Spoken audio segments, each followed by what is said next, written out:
প্রায়শই আউটডোরে আমার কিছু পেশেন্ট আসে যাদের বলে যে স্যার আমার আগে তো পিরিয়ড ঠিকঠাক হচ্ছিল, কিন্তু লাস্ট মাসে আমাদের একটা আনপ্রোটেক্টেড ইন্টারকোর্স হয়, তারপরে আমি ইমার্জেন্সি কন্ট্রাসেপটিভ পিল খাই বা আই পিল খাই, তারপরে আমার এই মাসে পিরিয়ড আসেনি। তখন আমরা যখন স্ক্যান করি তখন তার মধ্যে কিছু না কিছু গণ্ডগোল অবশ্যই দেখা যায়। হয় দেখা যায় যে ওভারিতে কোনো গণ্ডগোল রয়েছে, অথবা দেখা যায় প্রেগন্যান্সি চলে আসছে। আসুন এই বিষয়টা নিয়ে একটুখানি বিস্তারিত আলোচনা করে নিই যে ইমার্জেন্সি কন্ট্রাসেপটিভ পিল কী এবং তার খাওয়ার এফেক্ট কী হতে পারে। নমস্কার, আমি doctor Nilanjan pi, consultant gynaecologist, obstetrician and infertility specialist. Emergency contraceptive pill নাম থেকেই বোঝা যাচ্ছে এটা এমার্জেন্সি পারপাসে ইউজ করবার জন্য। এটা রেগুলার বেসিসে ইউজ করবার মতো পিল নয়।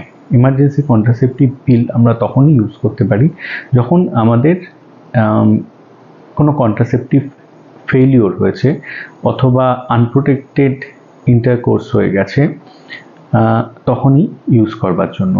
এটার এফিকেসি দেখা যায় সবথেকে বেশি আনপ্রোটেক্টেড ইন্টারকোর্সের প্রথম 72 ঘন্টার মধ্যে যদি নেওয়া যায় তাহলে তার এফিকেসি সবথেকে বেশি। আচ্ছা, এর মধ্যে একটু আলোচনা করে নিই যে এমার্জেন্সি কন্ট্রাসেপটিভ পিল কিভাবে কাজ করে। মূলত এটা 3 ধরনের কাজ করে, 3 রকমভাবে কাজ করে। প্রথমত কথা, ওভিউলেশন বা ডিম্বাণু নিঃসরণকে বাধা দেয় ওভারির থেকে। যদি ডিম্বাণু নিঃসরণের সময় বা ওভিউলেশনের সময় আমাদের যদি আনপ্রোটেক্টেড ইন্টারকোর্স হয়ে থাকে তখন ওভিউলেশনটাকে বাধা দেয়। সেকেন্ডলি কি করে, যদি ইন্টারকোর্স হয়েও থাকে, ওভিউলেশন হয়ে গিয়েও থাকে, তাহলে স্পার্মের পেনিট্রেশন টু দ্য ওভাম বা স্পার্মের গতিপথকে এটা রোধ করে। থার্ডলি কি করে, ধরুন স্পার্মের আর ওভামের মিলিত হয়ে তার প্রেগনেন্সিও চলে আসলো, তাহলে যে এমব্রায়ো তৈরি হলো সেটার ইমপ্লান্টেশনে বাধা দেয়।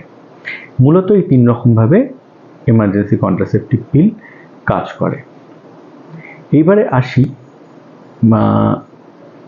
ইনজুডিশিয়াস use of emergency contraceptive pill, বা অনেকে আমার পেশেন্টরা আসে যারা হ্যাবিচুয়ালি মাঝে মাঝেই যারা সেক্সুয়ালি অ্যাক্টিভ, অথচ তারা মাঝে মাঝেই এমার্জেন্সি কন্ট্রাসেপটিভ পিল ইউজ করে থাকেন। প্রথমত কথা, সেটা একেবারেই ইউজ করা উচিত নয়। কোন কোন ক্ষেত্রে এক্সট্রা সতর্কতা ইউজ করা উচিত মনে রাখবেন। এমার্জেন্সি কন্ট্রাসেপটিভ পিল একটা হাই ডোজ প্রোজেস্টেরন পিল। প্রোজেস্টেরন হরমোনের মেটাবলিজম হয় লিভারে। যদি দেখা যায় কারোর লিভার ফাংশন ডিরেঞ্জড থাকে বা লিভারে কোনো গণ্ডগোল রয়েছে, তাদের ক্ষেত্রে কিন্তু এমার্জেন্সি কন্ট্রাসেপটিভ পিল নেওয়া একেবারেই উচিত নয়। তাদের অন্য মোড অফ কন্ট্রাসেপশন ইউজ করা উচিত। সবথেকে ভালো হয় যারা সেক্সুয়ালি অ্যাক্টিভ তারা একটা low dose hormonal contraceptive pill use করতে পারেন, যাদের ক্ষেত্রে এই এমার্জেন্সি কন্ট্রাসেপটিভ পিল ইউজ করতে না হয়। এবারে আসি, এমার্জেন্সি কন্ট্রাসেপটিভ পিল যদি আমরা হ্যাবিচুয়ালি ইউজ করি তাহলে তার কি এফেক্ট হতে পারে। এক তো আমি বললাম যাদের লিভার ফাংশন ডিরেঞ্জ তাদের ক্ষেত্রে এমার্জেন্সি কন্ট্রাসেপটিভ পিল নিলে লিভার ফাংশন আরও ডিরেঞ্জড হয়ে যাওয়ার চান্স থাকে। সেকেন্ডলি, যাদের ব্রেস্ট কার্সিনোমা রয়েছে, হাই ডোজ অফ প্রোজেস্টেরন পিল এই ব্রেস্ট কার্সিনোমার রিস্ককে কিন্তু আরও বাড়িয়ে দেয়।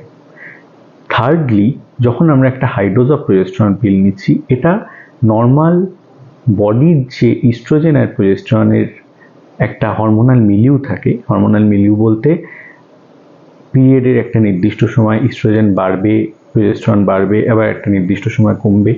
এই ন্যাচারাল প্রসেসকে যখন আমরা বাইরের থেকে ইন্টারফেয়ার করি তখন একটা প্রোজেস্টেরনের হরমোনের আধিক্যের জন্য হয়তোবা ওভারিতে সিস্ট ডেভেলপ করবার একটা চান্স বেড়ে যায়।